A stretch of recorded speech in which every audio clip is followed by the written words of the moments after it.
Você não recomeça. Você reencena. Cada tentativa de mudar que termina no mesmo lugar não é fracasso. É repetição simbólica de uma identidade que não consegue se libertar do próprio enredo. Voltar à estaca zero não é um acidente. É um retorno programado. Um ciclo de esperança, esforço, cansaço e abandono que serve a um propósito invisível. Manter você dentro de um script onde o progresso é sempre temporário e a queda inevitável.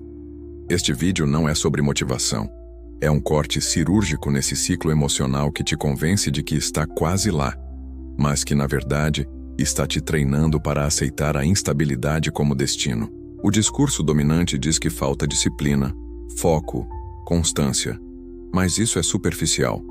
Ninguém fala do que vem antes da queda, o alívio inconsciente de voltar ao que é familiar. Porque o novo, mesmo desejado, assusta.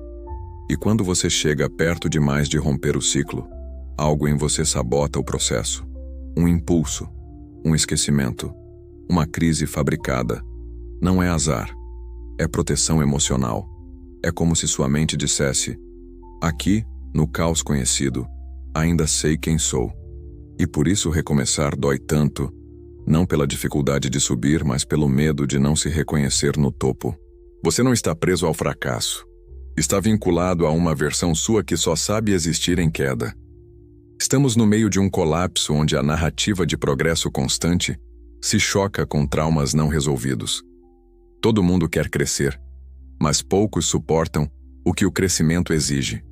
Romper com versões antigas, desafiar lealdades inconscientes, abandonar narrativas de vítima funcional. Voltar à estaca zero não é só um problema pessoal.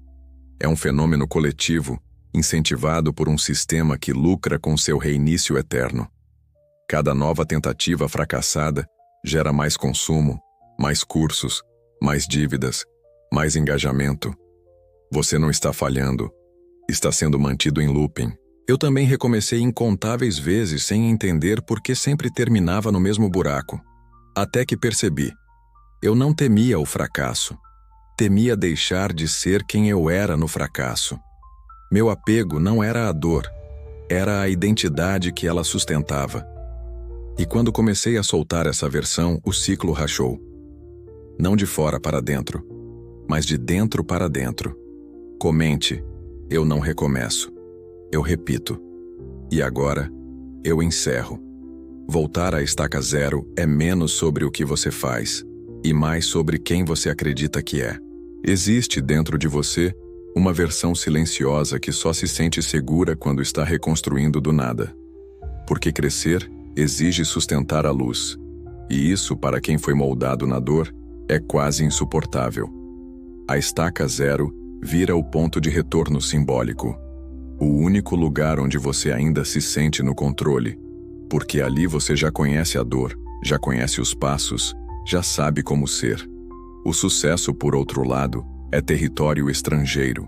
Assusta, desorienta, exige versões suas que você ainda não sabe habitar. Por isso, toda vez que a mudança começa a se consolidar, algo dentro de você puxa de volta. Para o conhecido. Para o caos familiar. Para o lugar onde fracassar ainda parece seguro. Você não está sabotando sua jornada. Está tentando proteger sua identidade. Desde cedo, você aprendeu a ser visto pelo esforço, não pela leveza. A ser valorizado pela superação, não pela tranquilidade. A luta virou sua principal linguagem emocional. E qualquer cenário onde não haja luta ativa parece falso, desconfortável, até perigoso. O inconsciente não quer paz, quer coerência. Quer consistência com a narrativa que você viveu por anos. E se essa narrativa diz que você é o guerreiro que sempre cai, mas sempre levanta, então cair se torna parte do seu roteiro. Um ato simbólico de reafirmação de quem você é. É por isso que você sente culpa quando começa a vencer. Culpa por deixar pessoas para trás. Culpa por se afastar da dor coletiva. Culpa por abandonar a versão de si que aprendeu a ser amada pelo sofrimento. E essa culpa busca alívio, não com gratidão, mas com sabotagem. Voltar à estaca zero vira um pedido de perdão à identidade antiga. Um ritual de retorno ao lugar onde tudo faz sentido porque nada dá certo por completo. Comente: eu não preciso mais fracassar para ser reconhecido. Você não volta à estaca zero porque fracassou. Você volta porque ali, no fundo, ainda se sente parte de algo. Existe um conforto sombrio em retornar ao ponto de partida. Um alívio psíquico de reencontrar a dor conhecida. E não é porque você gosta de sofrer. É porque aprendeu que só ali é possível ser compreendido, ouvido, validado. O progresso te isola. A estaca zero te abraça. E esse abraço, mesmo sufocante, é familiar. Toda vez que você começa a se afastar dele, algo se rompe dentro. Uma saudade simbólica da versão de si que sabia quem era no meio da confusão. Crescer dói, mas se desconectar da sua narrativa de origem dói mais. Essa zona de pertencimento emocional é alimentada desde cedo, nos grupos onde todos reclamam, mas ninguém muda. Nas famílias onde quem rompe o padrão vira ameaça. Nos ciclos de amizade onde o fracasso é a língua comum e o sucesso é recebido com silêncio ou sarcasmo. Voltar à estaca zero, nesse contexto, é um gesto de lealdade invisível. Um recado inconsciente dizendo: ainda sou um dos seus. E o sistema adora isso, porque um indivíduo que cresce sozinho e depois retorna para consumir consolo emocional é duplamente lucrativo. Você movimenta o mercado tentando vencer e depois o movimenta novamente tentando se curar da própria vitória sabotada. Não é sobre disciplina, é sobre rompimento simbólico. Você não precisa de mais metas, precisa de mais coragem para suportar a solidão de sair do padrão. Porque toda evolução real começa com uma ruptura, com o silêncio desconfortável de quem já não cabe mais onde antes se sentia inteiro. E esse vazio, por mais doloroso que pareça, é sagrado. É nele que nasce o novo, o verdadeiro, o irreversível. Mas para isso, você precisa resistir ao chamado silencioso da estaca zero. Precisa negar o convite da versão sua que só se sente segura em ruínas. Comente: a estaca zero não é mais meu lugar. Existe uma estética da queda que movimenta o mercado.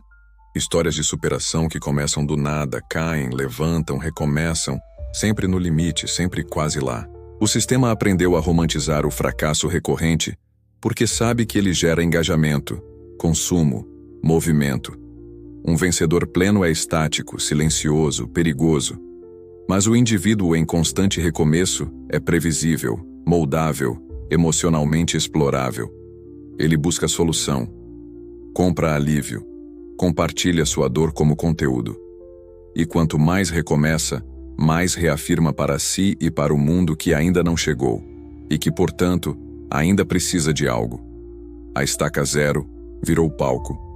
Você não apenas retorna a ela, você performa nela, reinicia seus projetos, compartilha sua jornada, expõe sua vulnerabilidade como parte do pacote. E o mundo aplaude. Porque enquanto você estiver em movimento, mesmo sem sair do lugar, estará alimentando as engrenagens emocionais do capitalismo simbólico. Plataformas, gurus, apps, métodos, todos querem te ver tentando de novo. Mas nenhum quer te ver livre, porque a liberdade não gera recorrência. E o sistema só sobrevive da sua permanência ritual no quase. Quase conseguiu. Quase venceu. Quase rompeu.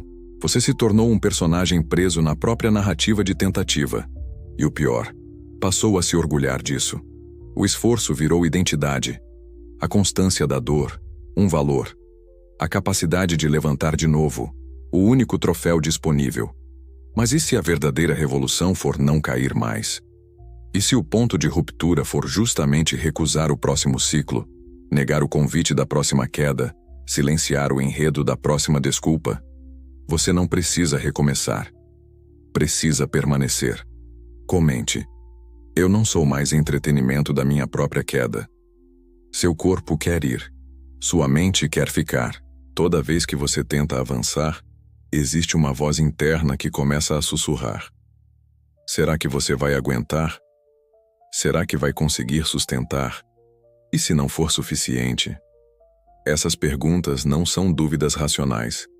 São mecanismos de regressão. São defesas emocionais programadas para manter você próximo da dor conhecida. Voltar à estaca zero, muitas vezes, não é um fracasso visível. É um movimento interno. Uma mudança imperceptível de direção que acontece quando sua identidade não está preparada para sustentar o novo. E não é porque você não quer. É porque a mente, sem perceber, tenta proteger você daquilo que você sempre disse que queria. A culpa é uma âncora, a dúvida uma coleira, o medo, um algoritmo interno rodando em segundo plano. E enquanto você não identificar esses processos, continuará confundindo sabotagem com azar, recaída com fraqueza e desistência com falha pessoal. Mas não é nada disso. É coerência emocional com a história que você ainda acredita sobre si. Porque você foi treinado para ser humilde demais para romper, dependente demais para sustentar, culpado demais para merecer. E esse treinamento não foi feito em sala de aula. Foi feito em olhares, em ausências, em microtraumas, em silêncios familiares que ensinaram. Não vai longe demais, não brilha tanto assim, não esquece de onde veio. O que você precisa agora não é de mais energia, é de permissão. Permissão para vencer sem pedir desculpas. Permissão para se manter no topo sem precisar cair para ser aceito. Permissão para seguir sem olhar para trás buscando aprovação. E essa permissão não vem do mundo. Vem de dentro. Do momento em que você silencia a voz que diz, vai dar errado de novo, e responde pela primeira vez com lucidez, talvez dê certo, e eu vou sustentar. Comente. Eu me permito não cair de novo. Chegar até aqui não é vencer. É sobreviver à tentação de cair de novo. Porque a verdadeira prisão nunca foi o fracasso. Foi o retorno disfarçado de recomeço. A cada nova tentativa, o sistema oferecia um aplauso simbólico pela sua resiliência. Como se levantar fosse mais nobre do que permanecer. Mas hoje, algo racha. Não no mundo, em você. Uma fissura no script invisível que dizia que você é aquele que sempre volta, mas nunca permanece. E é nesse ponto que a guerra muda, porque agora você não precisa mais vencer para provar valor. Precisa apenas sustentar a vitória sem se culpar por ela. E isso, para uma mente treinada na queda, é o maior dos desafios. O ciclo não termina quando você vence. Termina quando você para de achar que precisa cair para merecer de novo. A estaca zero foi por anos o altar silencioso onde você sacrificava suas vitórias em troca de pertencimento. Toda vez que crescia demais, voltava ao início como quem pede perdão ao passado. Como quem diz, eu ainda sou dos seus, não se preocupem. Mas a verdade brutal é que cada retorno era um pacto com a dor. Um acordo simbólico com a versão de si que só se sentia aceita enquanto sofria. E agora, romper esse pacto é um ato de traição, a antiga identidade, a antiga lealdade, a antiga narrativa que sustentava sua existência. Sustentar o novo não é permanecer forte, é permanecer estranho. Porque você ainda não se reconhece completamente fora do ciclo, ainda não sabe como viver sem o roteiro da queda.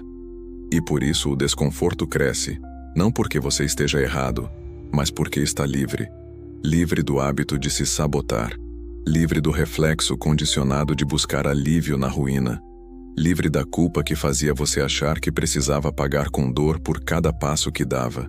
Agora o chão treme, não porque vai ceder, mas porque você nunca aprendeu a andar num terreno estável. A estaca zero não te pertence mais. Ela foi útil, foi lar, foi palco, mas agora é ruína. E ruínas não se habitam, se enterram. Hoje você cava, não para se esconder, mas para enterrar o ciclo que te mantinha cativo. Hoje você recusa a próxima desculpa, a próxima fuga, o próximo tropeço disfarçado de sinal do universo. Você atravessa a si mesmo como quem abandona a última trincheira emocional. E ali, no silêncio sem roteiro, nasce algo novo, o você que não precisa mais voltar. Você acreditou que estava recomeçando, mas no fundo, era sempre o mesmo caminho. só que com outras metas, outros medos e o mesmo final. Voltar à estaca zero não é um azar. É uma lealdade inconsciente a um personagem que já deveria ter sido encerrado.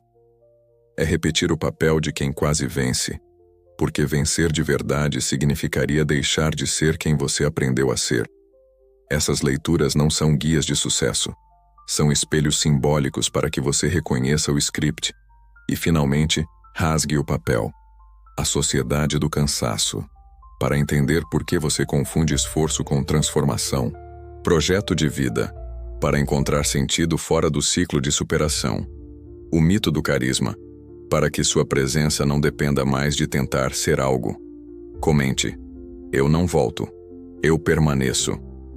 Compartilhe com quem precisa quebrar o script. Inscreva-se para seguir na trilha de quem já rompeu com a repetição simbólica.